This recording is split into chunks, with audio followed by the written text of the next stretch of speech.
This is Daily Blast Live. We're talking about what you're talking about. Get real. No. This Just is stop. a sham. It's finally here. Drum roll. Welcome to DBL. Happy Monday, everybody. Back at it again. Yeah. Monday. Okay. I'm glad you're excited about Monday. Let's do it. It's, some people don't make it to Monday. We're here. That's right. All right. 4 of the most iconic supermodels from the 90s are back. What a transition, huh? Linda Evangelista, Cindy Crawford, Christy Turlington, and Naomi Campbell graced the cover of the September issue of Vogue titled The Greatest of All Time. Very creative, huh? I think the acronym's GOAT? Maybe? All right. The women nicknamed the Supers also have a 4-part docuseries coming out on Apple Plus next month, but some people online are blasting the photo shoot, of course, saying the pics were heavily edited. One person wrote, "When will we let people age? The women who are all in their 50s were featured in a behind-the-scenes video shoot posted on Instagram. Here's Linda Evangelista, who is 58 in the video, and then the final product from the shoot. All right. Okay. All right. That's a big change. That is kind of. That's a big change. Maybe it's a turtleneck. It's not great. Christy is 54. This is her next to her photo. That's not bad. I mean, Yeah. all right. A lot of moans around here. I think she's next is fine. Naomi Campbell, who is 53. Okay. Yeah, fine. Yeah. Dude, yeah, she Yeah. looks great. She's And finally, Cindy got it. Crawford, They all look 57. great. Yeah, they all look great.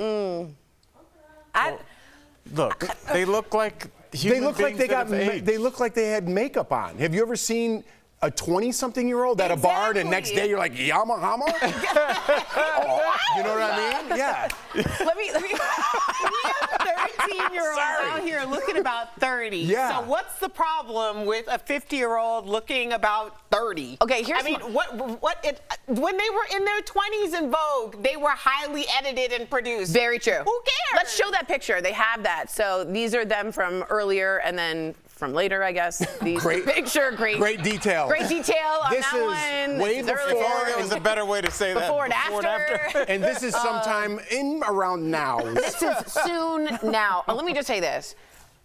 This doesn't bother me where it wakes me up at night, but what a moment that was missed. What a huge moment. Explain. What do you mean?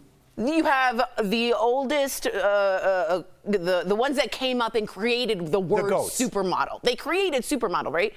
You have all of those people that are aging, and you choose to, if you want to put the picture back up, blast them with white light. You can't even see their features on Christy Turlington. She don't even have a nose. They are so washed out and so photoshopped that you think, what a missed opportunity for Vogue to show them without any Photoshop. That would have been the greatest of all Vogue time. show supermodels without Photoshop? They don't show the 20-something-year-olds Right, that's not without important. Photoshop. But the people that age are the Well, people why being is it less discriminated. important? Because they're the ones being discriminated against. People who are aging are the ones that are always looked down upon. Why not show them in their gorgeousness the way they are? Well, why not show them the way they want to be shown? I haven't heard from Naomi or Christy or Cindy or any of them saying that they're That's upset fine, about but they're it. not the consumer picking up and paying to read the magazine. And if I But were, is Vogue the place to do that, though? I would think for Vogue to have a moment, I understand what you're saying. In history, it's always been somewhat photoshopped. But in this social climate, to talk about the greatest of all times and then show them in their beauty and classiness and grace as they age would have been a much more interesting cover than that. Maybe they'll do that more in the docuseries. This is just a photo. Like, I know. And then maybe in the docuseries, they might be like, hey, I'm proud of my age. And they might go to what you're explaining. Totally, but that photo would have been much more iconic had they let those women age naturally and let us all take it in commercially. Do you feel like there's no recourse to these women either way? Yes. Because if they had done this on, non-Photoshop, tomorrow we would be covering a story about supermodels blasted for getting old. We've done stories about. We would have been praising them in the social climate. These I women would have been disagree. attacked on their social I don't media. agree with that. You don't We would have think been so? proud of them to show themselves the way they are in this social climate. You that's would have looked up. been. Off-putting, honestly. It would have been off-putting to show them stripped down on the cover of Vogue. Not stripped down, but not Photoshop. But you're saying, but that is stripped down. No, but I not mean Photoshop. No, I It's mean stripped down. makeup and all of that. But I just don't mean like the whiting out part of it seems and washing out seems to have lacked any kind of depth intellectually as well as visually. When I look at Vogue, I'm looking for art. If I want to see every line and wrinkle or every piece of the human experience, I'm looking at like maybe People. I think it would have been completely. I just think that it's about where it is, and it's Vogue. And I'm looking for artistic expression. I'm looking for something that you don't see walking down the street when I'm looking at Vogue. It is a high editorial magazine. And that's magazine. the reason why I'm not as like, off-put by, or, it's not as off-putting to me because it's Vogue. And I expect everyone to look like art in Vogue. Yeah, I just wish that, I guess to me, they missed a moment. Hey, that's fair. Yeah. Speaking of ugly women, Halle Berry turns 57 today. She is also talking about aging in the spotlight, like Tori is talking about. In an interview with Women's Health magazine, Halle said she feels more powerful. Halle? I always screw that. You knew I was going to screw that. Halle. Since the beginning of the show, I screw that up, and I'm just like, just get through it. Halle. Halle? Mm-hmm. Halle. Okay. She's talking about menopause. Watch.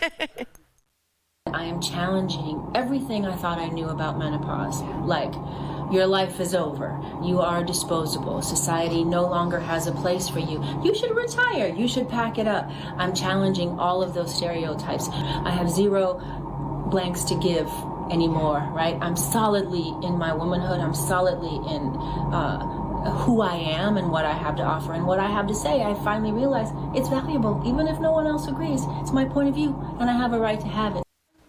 And Tiffany Thiessen also opened up about turning 50 next year on a podcast. She said the secret to feeling at ease with herself as she ages is just not giving a bleep. Yeah. But going back to what you said, Miss Berry looked like she didn't have any makeup on. Right. And she's still, if none of these women had makeup on, they're still more beautiful than 95% of the world. Absolutely, Yes. absolutely. We're talking about very privileged women here that have the bone structure That's of a why they goddess. are who they are. Agreed. So then why do you need to, at that point, to me, make such, and going back again, and I'm not upset or offended by it, I just think it's a flat picture of those women when they're all washed out. I'd rather see. What if luckily enough this show goes to we're all older, right? On our cover of our show, would you not wear any makeup? I said I would On a 50 gladly when you're have them wear makeup. It's the Photoshop I had an issue with. I just think like we're forgetting that these women were the I see what you're saying. These You know were what I'm saying? Yeah. They were the standard of beauty for everybody. That used to be the thing. Would you, marry Halle Berry or take, that's how people Haley. talked. And so, I think now there's this position that they are in as people as like, who am I now? Everybody just wanted to see what I look like. Yeah. Now people are starting to not care as much what I look like. So I'm sure there's this redefinition about who they are going forward as a person and not as this sex symbol that the world put them up on this pedestal to be. And I think it's a place that very few people will ever know or really, place where people have to explore. And I'm curious how they're going to handle that. It seems by not giving a bleep. Well, It does. Honestly, I believe that is the answer. Right. Because I was bringing up the idea of like, did any of the supermodels complain about what Vogue did? Did they get first or last, rights of deciding what the editorial? It is an editorial shoot, so it's not supposed to look like the everyday person or the everyday thing. Women's health is perfect for Halle Berry because for her to be like in that realm at any age really, but to have glowing skin and all of those things, that's that audience, that's that viewership. But I think we really need to step away from like what it should be. It should be whatever the subject of the matter wants it. Or the artist, the photographer in general wants it. Yes. Right? And if everybody agrees on it, Yes, just don't forget, I guess what I would say is the consumer in all of that equation. Very true. Coming up on DBL, our interview, I'm just playing with you, Tori. Our interview with Jonathan Bennett. He's telling us about his new cookbook competition show, Battle of the Decades. Chris, our executive producer, isn't here and he hates to Yeah, he pauses, does. so I'm just taking the moment while he's not here. And the Barbie movie is making bank at the box office. Up next, we're talking about other films that made more than $1 billion. With a B?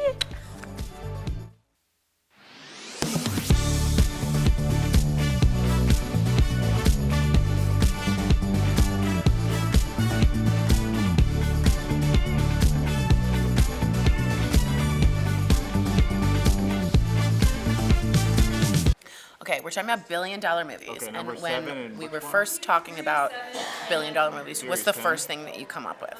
I'll give you 3 seconds. Let's say it together. 1, 2, 3. Avatar, right? We all think Avatar. Avatar 1, Avatar 2. We all know Tori's opinion.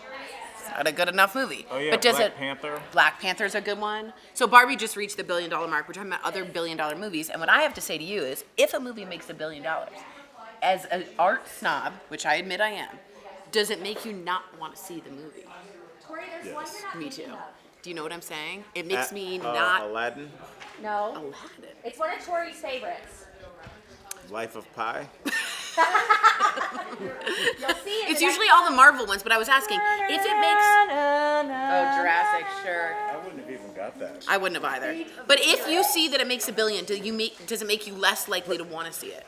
Because it's so commercialized. Maybe, yes. Because it made $1 billion? No, but I'm saying, do the Marvel movies, those big Transformer movies, all those, does it make you less likely to want to see it as an art snob because it's like so commercialized? Yes. Me too. I think that you have to be able to see it, to comment on it, and if that many people saw it and they made that much money, it's part of the zeitgeist, and then you're leaving yourself out. I think that's my issue. Right. He doesn't want to go to a movie where there's 8-year-olds. I want to go to the. Oh, you saw this? I saw 8-year-olds at the Barbie movie. I know that would throw me off. I did really like Barbie. Right. That's why I don't. It might be the aberration, but I don't think I could say I'd liked any Transformer, any Avatar, maybe Guardians of the Galaxy, like one Marvel. But these movies aren't to me art house features. And again, this is coming from a very privileged art snob. I admit to. like what you like. Yeah. Right. So I mean, if you didn't grow up with those, Yeah. I get it. I just snob art.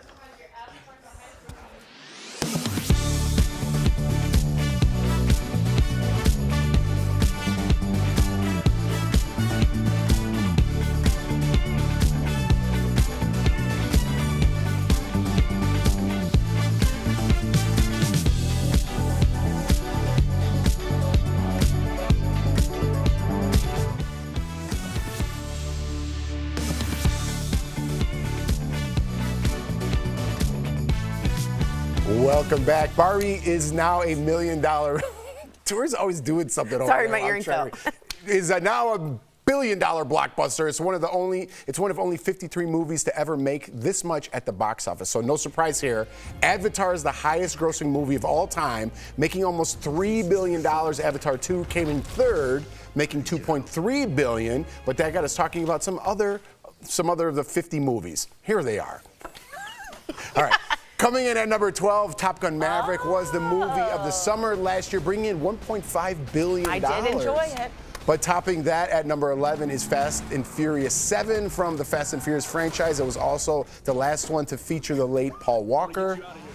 Most of the other films are big blockbuster franchises like Jurassic Park and a bunch of Avenger films like Captain America, Iron Man, and Spider-Man. So are these movies worthy of being billion-dollar films? Before we get there, do you guys want to guess what number 2 was? Because Avatar 1 was 1, Avatar It's like 2 was Titanic. 3. Nope. Transformers. Mission Impossible. Avengers Endgame is number 2. Oh, people that love makes that one. sense. Yeah. Yeah. That's right, Erica. I know, I just say that, I don't know. Titanic is number 4. Okay. James Cameron has 3 in the out top of the top 5? Yeah. Wow. Yeah. Wow. I was just telling Alan the commercial break on YouTube, which you can catch if you're cool. Sorry, my earring fell. Somehow when a movie makes $1 billion to me, it makes me somewhat less interested in seeing it because it's become so like commercialized. Like all the Avengers, all the Transformers. I'm just like, I'm not. I kind of feel that way with Barbie. Not to like Okay. push it away, but there's too much controversy around it. When we first were advertising this, I'm like, I want to see it. There's great writers, there's great actors. I just want to see it. Now it's like, you got to pick a side of the theater and sit there. Otherwise, you're going to get popcorn thrown at you. I'm like, yeah, I'm like, geez, I'm Reach not. across the aisle. Yeah, it's crazy. It's funny though because that's the perception, and we always talk about the perception versus the reality when it Yes. comes to like the Twitter sphere and stuff like that. The reality is the reason why these movies are so crazy popular and make so much money is because the formula is the most simple, Totally. and it's the blockbuster quadrant. It crosses the age. It's old. It's young. You're going to see every every spectrum of age, and you're going to see the spectrum of gender in every single movie theater. When you think about all of these different movies that have made $1 billion, you've seen families go, you've seen girls' night out, you've seen guys' night out, you've seen first dates, you've seen we have nothing to do, the grandchildren are out, we are going to go. You see everything. And it's the most simple formulas that appeal to all of us. And that's how you get to $1 billion. You have to appeal to everyone. Does it have to be? I feel like Erica's got that poster on her wall when she works out. Like the this four quadrant. Yeah. She's got like red strings. She's like, I got it. I got it. It's not even that they're blockbusters that I don't go. It's something that all the blockbusters, it's a common trait with all of them, and that they're all 9 hours long.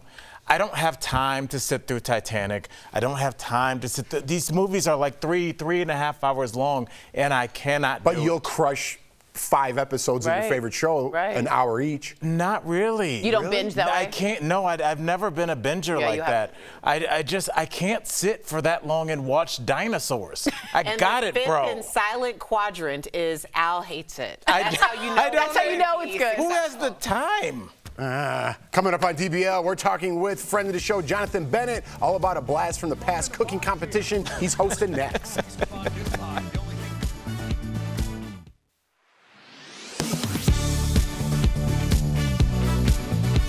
EG5 is the newest strain of COVID-19, which scientists have nicknamed Aries. Using these sources, here's what we can verify about it.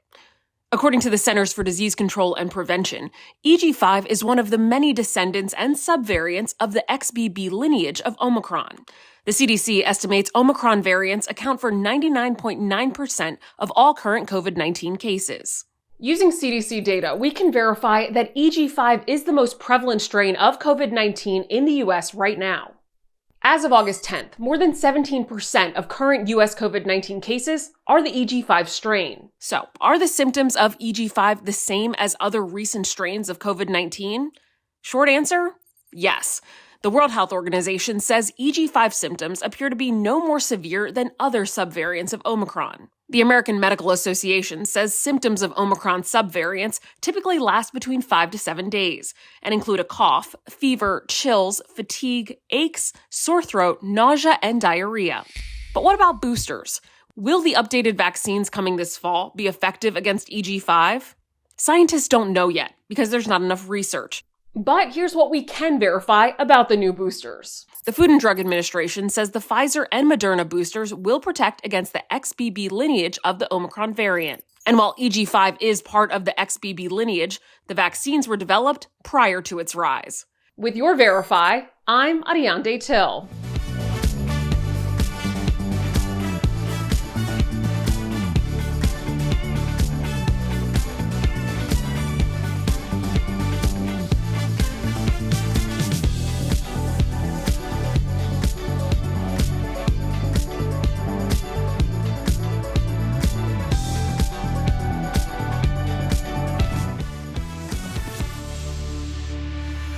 Welcome back. Jonathan Bennett's not a regular host. He's like a cool host. And he's back with a new cooking competition that delivers a taste of the past. Earlier, we chatted with him. Take a look. So you're hosting Battle of the Decades, where chefs use gadgets from the past to create their meals. And after seeing them use these retro items, which one do you want in your own kitchen? That's good. Oh my gosh. Okay, what's so fun about this show is that it has so much nostalgia, right? Like, we grew up using the Magic Bullet and the Snoopy snow cone machine and the Easy Bake Oven and the George Foreman grill. Like, we grew up using all those things, and to watch these chefs have to use them, like these new school chefs who've never seen one before, it's so much fun. But in my kitchen, I mean, I'm a big fan of the George Foreman grill. Yeah. Like, I hadn't used it in forever. And then when we were shooting the show, I was like, this is actually amazing. I forgot how great this was. And I went out and got one, and now we use it all the time. I mean, grilled cheese, no problem. I was going to say paninis. Absolutely. Yeah, that was my favorite. But we have to give a little shout out because one of our favorite chefs in Denver, we've all had his cooking, is on your show. Shout out Dre. To Chef Cool Dre. Yes. That is the homie. Oh my gosh, I can't tell you how he does, but I definitely think you should watch that episode, okay? Ooh. But it's a very good episode. Ooh. He's the real deal. Ooh, that was a nice cliffhanger there. Yeah. Good to see you, my friend. Yeah. So this show has so many favorite foods from different decades. Somebody mentioned that Snoopy snow cone machine. Was It that brought your me jam? right back. Yes. What food brings you back to your childhood, gives you nostalgia? Oh my gosh. I mean, there's something that we use on Battle of the Decades in one of the episodes that literally brought me back to my childhood, and that was Hamburger Helper. Oh Yeah, I mean, the hand. I grew up on Hamburger Helper, and I still love it to this day. Like, if someone offers me Hamburger Helper, I'm gonna eat it because I think it's delicious. Because it's that nostalgic taste, that we grew up with, where you can't really explain why you like it. It's just like part of your childhood, and that's what I love about this show.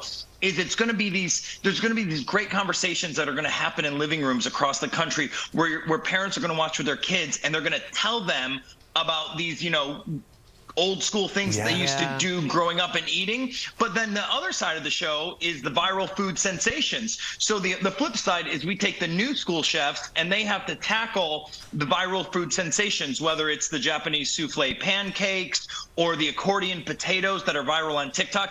They have to tackle those challenges as well. So I can't wait for like one of the parents to be sitting there going, what's an accordion potato? And the kid just be like, oh my gosh, Mom, how do you not know what an accordion potato is? So I think it's going to spark a lot of fun conversations. Absolutely. We got to talk to another show you host because you're killing it. Halloween Wars season 13 premieres soon, and I found out you actually met your husband because of this show. Cutie so talk to patootie. us. How did this go down? I mean, okay, well, how did it go down, Al? Well, you know me, Al. You've met me.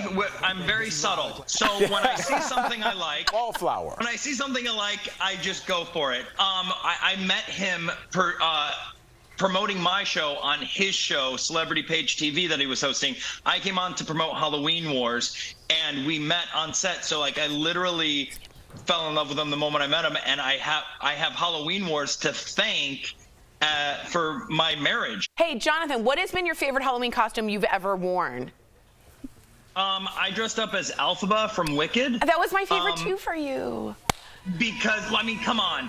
Because, I mean, but it's Elphaba Act 1, so that way this year I can do Elphaba Act 2 when she becomes a darker witch and she has, the darker outfit. So we did Elphaba and Fiyero Act 1. This Halloween, hopefully I'll do Act 2. Defying gravity. Okay, Jonathan, we got 30 seconds left, but before we let you go, have you gotten your friend Lindsay Lohan a present for her new baby? And if not, what you getting her?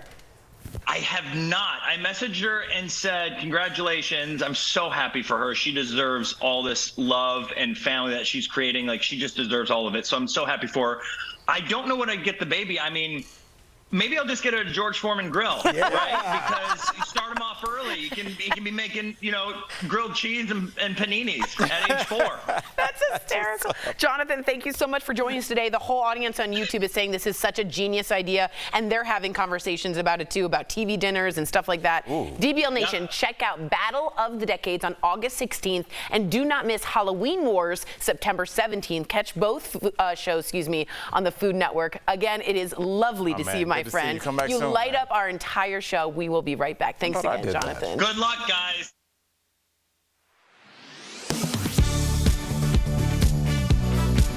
This post has been circulating on social media. It's a warning to dog owners that some types of peanut butter include xylitol, a sweetener that can be deadly for dogs. So does some peanut butter contain xylitol, an ingredient that can harm your pets? Let's verify. Our source is NC State University, a publication from the North American veterinarian community, and Audrey Weistrek, CEO of Pet Folk Veterinarian and Urgent Care. According to NC State University, xylitol is a naturally occurring sugar alcohol in birch trees. It's extracted into a white powder and tastes similar to sugar, so it's commonly used as a low-calorie substitute. While it's not harmful for humans, dogs are a different story. Dogs do not have the ability to process that chemical compound. And so what ends up happening is they have a severe drop in blood sugar and can cause long-term damage to their liver. As it's added into more foods, the number of xylitol poisoning cases has increased in canines. A study published by NAVC shows from 2002 to 2015, there was a significant rise in emergency calls. It is exponentially increased over the last couple of years. And like we said earlier, I think the crazy thing is people don't even realize that some products are sugar-free. Wisecrack says xylitol is found in gum, candy, and even some peanut butter. The common peanut butter brands that include xylitol as an ingredient: Go Nuts, Nuts and More Peanut Butter, and P28 Foods formulated high-protein peanut butter spread.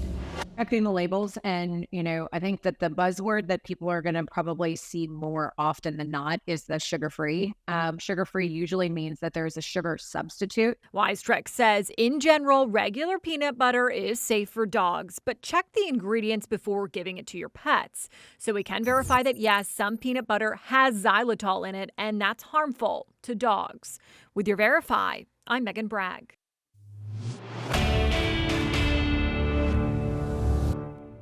Cruise control is a popular feature in most cars to help a long road trip fly by. Verify viewer Tracy reached out to ask whether cruise control can also help reduce the amount of money she spends on gas. So Tracy, let's verify. Can cruise control help save money on gas? Our sources are the U.S. Department of Energy, the Oak Ridge National Laboratory, and Natural Resources Canada. The DOE says cars use the most energy when accelerating, which is why stop-and-go traffic is especially inefficient for our mileage. Even smaller changes in your speed while driving on the highway can use more gas, according to our sources. Cruise control helps you maintain a constant speed, which is more fuel efficient. A study by Natural Resources Canada found that frequently varying your speed just 6 miles an hour increases your fuel use by 20%. You'll save the most money on long, flat roads in good weather. So, yes, cruise control can help save money on gas. Natural Resources Canada says there are a few situations where cruise control is less efficient, like when going downhill because of gravity's pull. You should also avoid using cruise control during heavy rain and in icy conditions so you can react quickly to an emergency. With your Verify, I'm Brandon Lewis.